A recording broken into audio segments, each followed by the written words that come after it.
Bonjour à tous, j'espère que vous allez bien. Me voici de retour sur la chaîne pour une nouvelle vidéo et il s'agit de l'update numéro 15.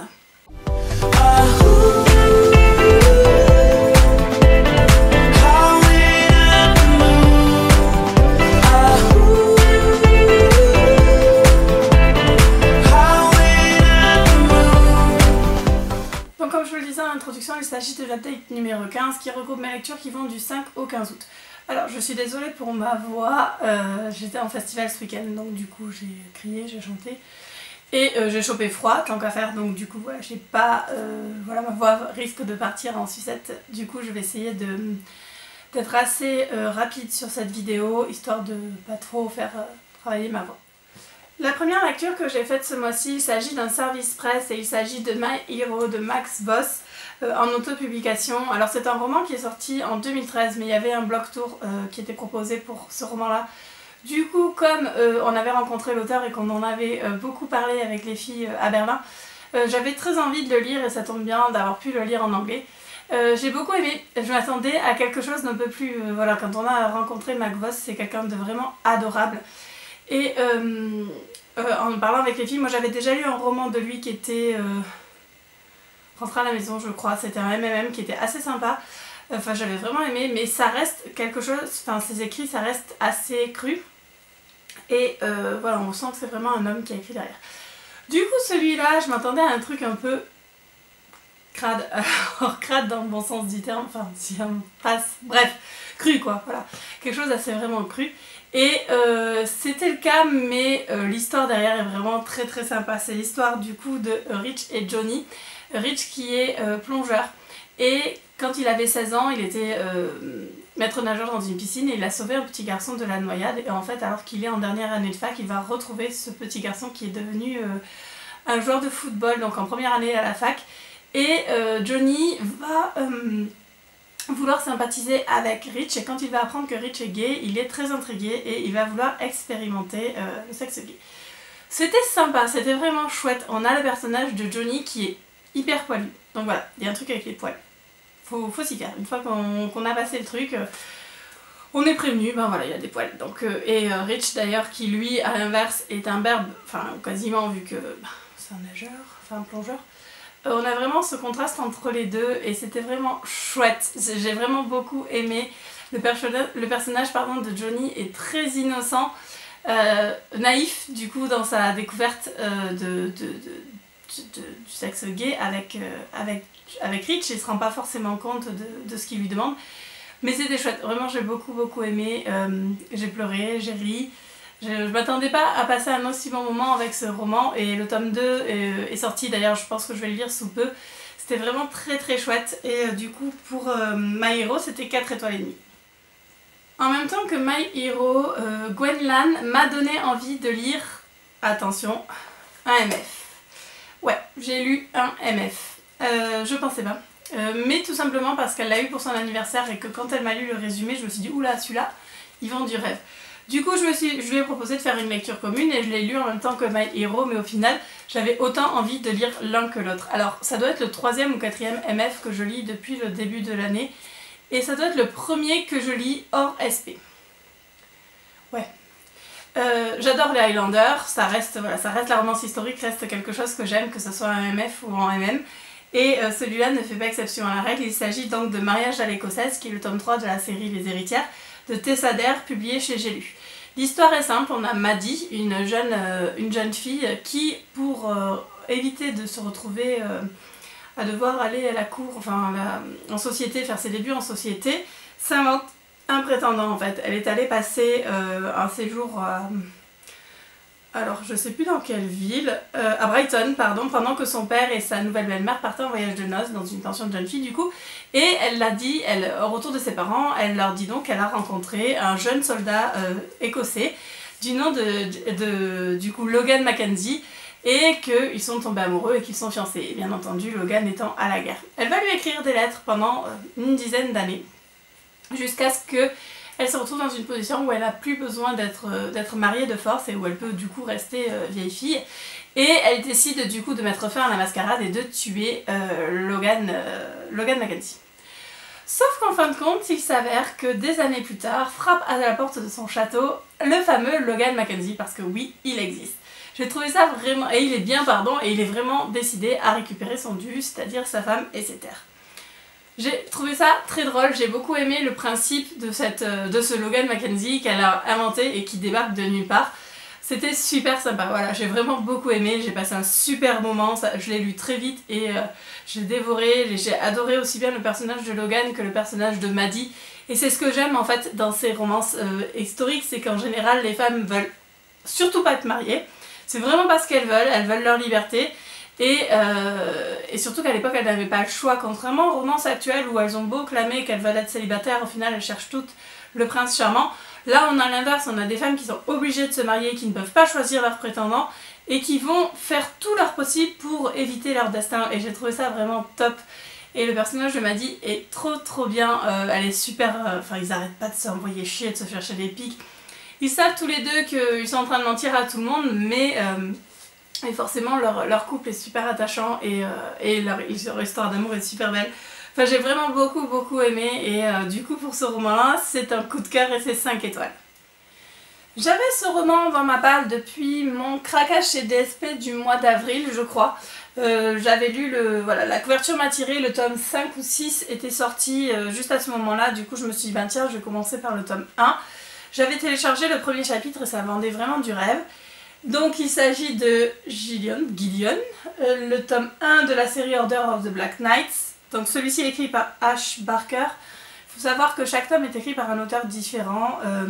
C'est l'histoire du coup de Gideon Maybury qui est un esclave plus ou moins, enfin ça s'appelle pas Maybury à l'époque. En fait Gideon Maybury donc c'est un avocat qui est très riche, très célèbre, enfin qui a vraiment tout ce qu'il veut, et il est le petit frère du duc de je ne sais quoi en Angleterre, enfin bon bref. Son frère est retrouvé mort et il se retrouve à devoir prendre la place de son frère au duc de Westmoreland. Voilà. Sauf que Gideon est quelqu'un d'exécrable, voilà, il est vraiment antipathique au possible et face à lui on va retrouver Michael Mathison qui l'a connu à la fac en fait, dont le petit ami de Michael l'a quitté pour Gideon. Et suite à la rupture, une fois que Gideon l'a laissé tomber, en fait le petit ami de Michael s'est suicidé et Michael pense que c'est Gideon qui l'a tué. Voilà. Il est persuadé que Gideon a à voir avec la mort de je sais même plus comment il s'appelle son petit ami, Christopher. Et du coup, quand le frère de Gideon est mort, Michael se dit ben tiens, je suis sûre que c'est Gideon qui l'a tué, et il va essayer de... il va se faire engager en tant que chauffeur et il va essayer de prouver que Gideon a tué et son frère et Chris, donc l'ex-petit ami de Michael. Sauf qu'en fait, à la base, et c'est ça qui m'a vraiment trompée, le premier chapitre se passe dans le passé et Gideon est donc un esclave qui est un servant en fait, hein, qui est violé et battu par le maître des lieux. Et alors qu'il est dans sa cellule laissé pour mort, un démon va venir pour lui proposer un pacte pour qu'il puisse se venger du coup de son maître, et en échange il doit lui donner son âme. Alors il s'avère que du coup Gideon à travers les siècles est toujours dans le même cycle, c'est-à-dire qu'il doit tuer des gens pour son maître, jusqu'à ce que, enfin la seule solution pour se sortir de ce contrat c'est qu'il pardonne à son ennemi, et comme c'est un petit con, ça il pardonne jamais. Voilà, le début était vraiment sympa, la première scène, donc on a, en fait ça se passe pendant la guerre où il va tuer des soldats, pendant la première guerre mondiale où il va faire exécuter ses soldats alors que ils ont juste en fait passé la nuit de Noël avec les soldats allemands, juste voilà pour sortir un peu de cette ambiance, et il va décider de les exécuter parce que bien entendu ils n'ont pas respecté les règles, et au moment où il meurt du coup, parce qu'à chaque fois il meurt et il repart pour un cycle, on apprend ce qui s'est passé et le pacte qui l'a lié. Sauf que, voilà, c'est tout ce qu'il y a de fantastique. On est sur une romance contemporaine avec plus ou moins une enquête policière. Il n'y a rien de fantastique, il n'y a rien qui le relie à l'ordre des Chevaliers Noirs. Voilà, j'ai trouvé ça vraiment très dommage parce que je pense que l'auteur aurait pu beaucoup plus développer ce côté-là. Limite, on a l'impression d'avoir deux histoires totalement différentes. Où voilà, Michael c'est la réincarnation de Michel, le maître qui l'avait violé quand il était esclave la première fois. Ouais, voilà, c'est pas génial. Disons que s'il n'y avait pas eu ce côté fantasy là, je pense que j'aurais plus apprécié le roman parce que je me serais jetée dedans, enfin je me serais lancée dedans comme juste une romance contemporaine avec un côté policier. Mais là, le côté fantasy qui est vendu au départ n'est pas du tout présent dans le livre et du coup j'étais légèrement déçue. Voilà, si on enlève ce côté fantasy, ça reste un roman sympathique, c'est pas transcendant, mais du coup il y a un peu tromperie sur la marchandise. Du coup, pour Gideon, c'est 4 étoiles. Le quatrième roman que j'ai lu est encore un service presse, il s'agit de As Big as the Sky de Amy Aislinn, donc en auto-édition. C'est la romance parfaite pour l'été. Voilà, j'ai beaucoup aimé, c'est un roman assez court. C'est l'histoire de Beau qui va quitter ses études, enfin quitter son petit boulot pour aller remplacer sa sœur dans le refuge pour animaux qu'elle tient. Ça se passe au Canada. Et pendant que sa sœur part pendant 4 mois pour des formations. Il va faire la connaissance de Sam, donc qui est le voisin de sa sœur. Et au départ ça se passe très mal entre les deux jeunes hommes. La sœur de Beau lui a dit pourtant que Sam était adorable. Mais ça se passe très très mal et ils passent leur temps à se pouiller. Jusqu'à ce que Beau finisse par entendre, que Sam finisse par entendre Beau alors qu'il est en train de parler tout seul et de se plaindre du fait qu'il aurait bien aimé, voilà, qu'il se sentait seul et qu'il aurait bien aimé être ami avec Sam. Sam se rend compte qu'il a agi vraiment en gros con avec lui parce que en fait il a un procès au dos et c'est ce qui le stresse et il se rend compte que bien sûr ça n'a rien à voir avec Beau. Du coup les deux hommes vont se rapprocher, tomber amoureux et on a droit à une petite romance toute parfaite, tout ce qu'on aime. Voilà, c'est vraiment chou, c'est mignon, c'est léger, ça coule de source. Alors c'est cousu de fil blanc, on le voit venir à 10 km mais c'est juste adorable. C'est vraiment le type de romance que je vous conseille pour l'été, que j'ai beaucoup aimé. C'est pas le roman mémorable, c'est sûr qu'une fois qu'on l'a fermé on va pas en garder un souvenir impérissable, mais c'est pile poil ce qu'il faut pour l'été. Et du coup pour As Big as the Sky, c'est 4 étoiles et demie. J'ai reçu mon pack, ma box de Rose Darcy avec le tome 2 de sa série Désir coupable, donc qui s'appelle Taemin et Won-ho. Alors je suis désolée pour la prononciation si je ne sais pas ça, ce sont des prénoms coréens je crois. C'est l'histoire du coup de Taemin et Won-ho qui sont amis depuis l'enfance. Taemin fait partie d'une espèce d'académie en fait qui va former des chanteurs de K-pop, voilà, c'est en Corée. On se rend compte que c'est vraiment très dur pour devenir une idole de K-pop, ou de K-pop, je sais même pas comment on dit, bref. Voilà, ils ont un entraînement de tarés et c'est même pas dit qu'ils arrivent à percer, ils sont contrôlés du début à la fin, leur image, leur façon, tout ce qu'ils doivent dire, faire, c'est vraiment très dur. Et en fait, Won-ho est le fils du producteur de l'émission, enfin de la... Faut que je retrouve le nom parce que... Du centre d'entraînement en fait. Hein. Ouais, c'est ça plus ou moins. C'est un centre d'entraînement où les jeunes vont pour devenir des trainees, pour devenir du coup des idoles de K-pop. Donc où on va les formater, les former, où ils vont apprendre à danser, à chanter, enfin ils ont vraiment un truc de taré. Won-ho, lui, a toujours voulu écrire des chansons, mais il est, depuis sa naissance, destiné à être l'héritier de son père. Voilà. Taemin est amoureux de lui, Won-ho aussi, mais bien entendu, les deux garçons ne se sont jamais avoués leur amour. Et dans 7 jours, Won-ho va devoir épouser la femme à laquelle son père le destine depuis sa naissance. Alors, je suis assez partagée parce que... Alors je vais commencer par ce que j'ai pas aimé, comme ça je vais finir par ce que j'ai aimé. Ce que je n'ai pas aimé, c'est que j'ai trouvé assez long à certains moments, c'est long.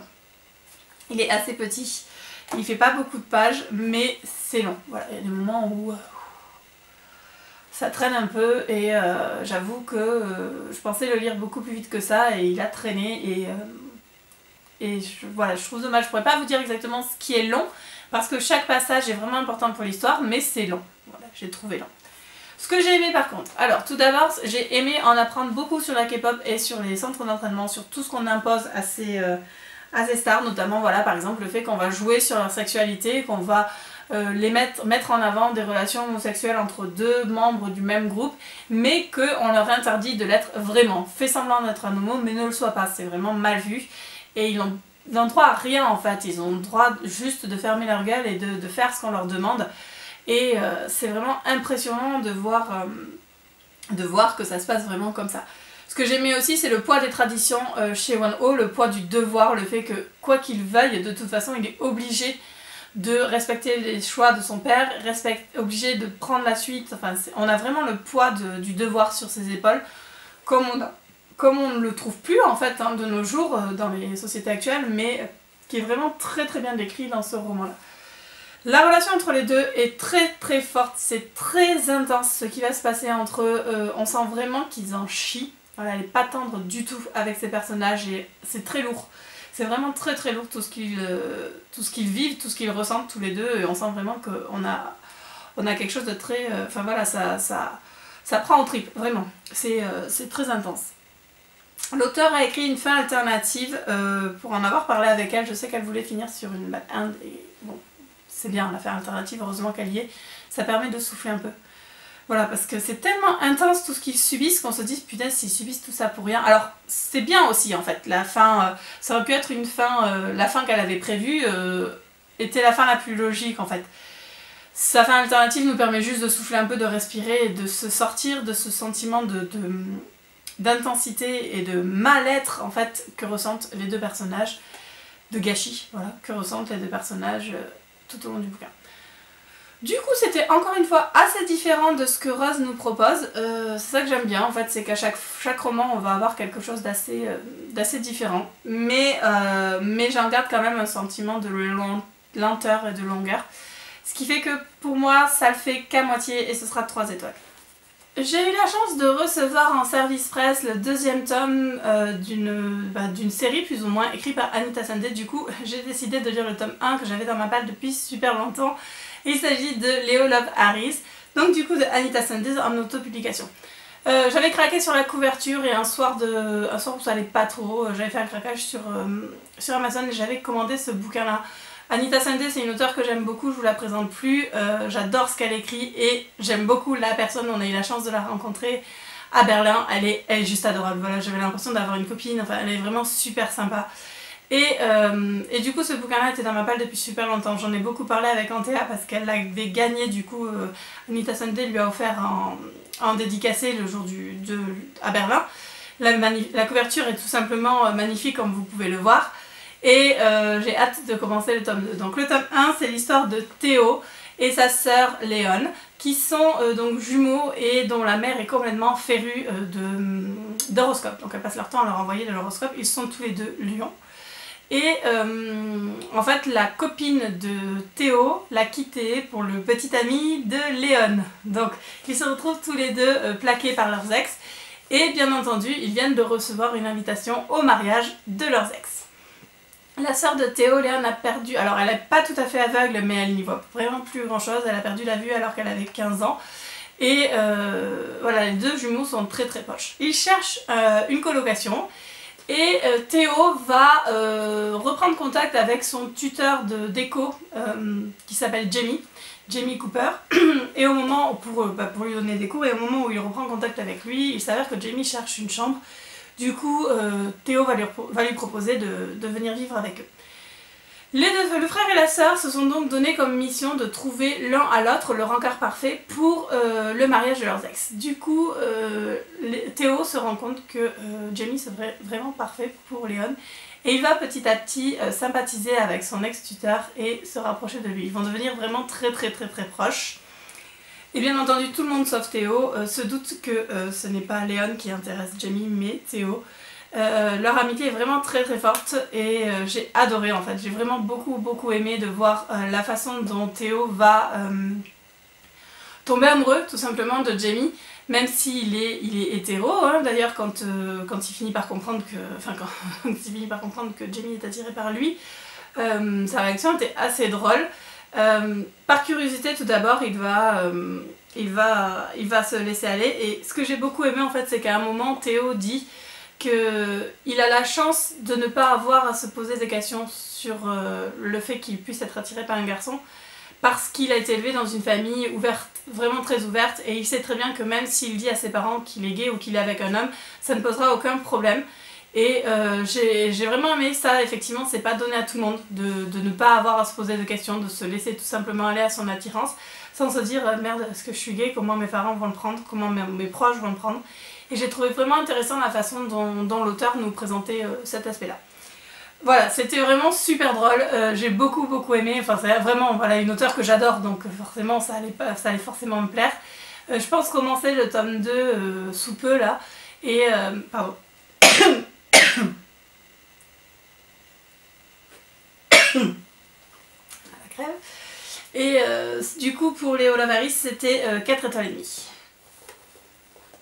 À la Japan Expo, j'avais précommandé 3 tomes 3, donc du coup j'avais commandé les Chroniques de Rennes et j'avais aussi commandé le tome 3 des Hommes Libres, donc qui est paru chez Rainbow, donc c'est un roman de Kataron et le tome 3 s'appelle Le Maître.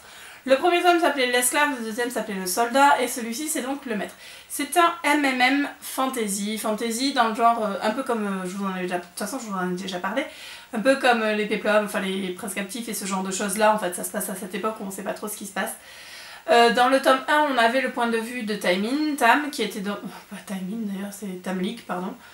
Le Tam du coup qui était l'esclave. Le tome 2 c'était l'histoire de Kai, enfin le point de vue de Kai qui était donc un ancien soldat qui avait été vendu en tant qu'esclave, donc Tam l'avait acheté pour son maître au début du tome 1. Et le tome 3 est donc l'histoire de Lysander, le maître, le point de vue du maître. En fait les romans se suivent. C'est pas la même histoire de 3 points de vue différents, c'est vraiment une chronologie. Mais j'ai aimé que l'auteur change de point de vue à chaque roman parce que ça nous permet d'en apprendre un peu plus sur un des membres de ce trio. J'ai adoré Tam, j'ai adoré Kai et j'ai beaucoup aimé Lysander. Mon personnage préféré du trio reste Kai, qui est vraiment pour moi le personnage le plus fort, mais j'avais super hâte en fait d'avoir le point de vue de Lysander parce que c'est un personnage qui est très mystérieux dans le tome 1. On en apprend un peu plus dans le tome 2. Tam a une relation particulière avec lui parce qu'il l'a acheté alors qu'il était enfant. Du coup Tam le considère vraiment comme un espèce de héros. Donc on avait le côté de Kai qui était un petit peu plus mitigé sur le maître et qui nous l'a dépeint en fait sous un nouveau jour. Et dans ce tome là, voilà, on a des personnages qui sont blessés parce qu'il leur est arrivé des trucs assez dramatiques dans le tome 2, enfin du tome 1 de tout le tome 2. Et ils vont tout simplement se reconstruire, tous les trois, ensemble. Et j'ai beaucoup aimé. Voilà, c'est vraiment la fin parfaite pour cette trilogie. J'adore cette trilogie. Les 2 tomes sont là, en fait. Le tome 1, le tome 2 et du coup le tome 3. Voilà, c'est vraiment une trilogie que j'aime beaucoup. Une de mes trilogies préférées. Si vous ne les avez pas encore lus, lisez-les parce que c'est tout simplement génial. J'ai adoré. Et ce tome 3 est juste parfait. Parce que c'est le point final parfait à la série et j'ai adoré. Voilà, cet update est maintenant terminé. J'espère qu'il n'était pas trop long. Normalement, le prochain, c'est le 25. Alors, je sais pas quel jour c'est, le 25 juin, donc 25 août, pardon. Donc, on verra bien s'il est là en temps et en heure. Normalement, je dis bien normalement, le nouveau blog ouvre lundi prochain. Donc je vais essayer de faire en sorte qu'il soit prêt pour lundi prochain. J'ai migré tous les articles, j'attendais que Gwenlan rentre d'Irlande, donc elle est rentrée hier soir, donc j'ai laissé un peu se reposer pour commencer à travailler sur le design. Voilà, il est presque prêt, donc je vous mettrai le lien dès que ce sera fait.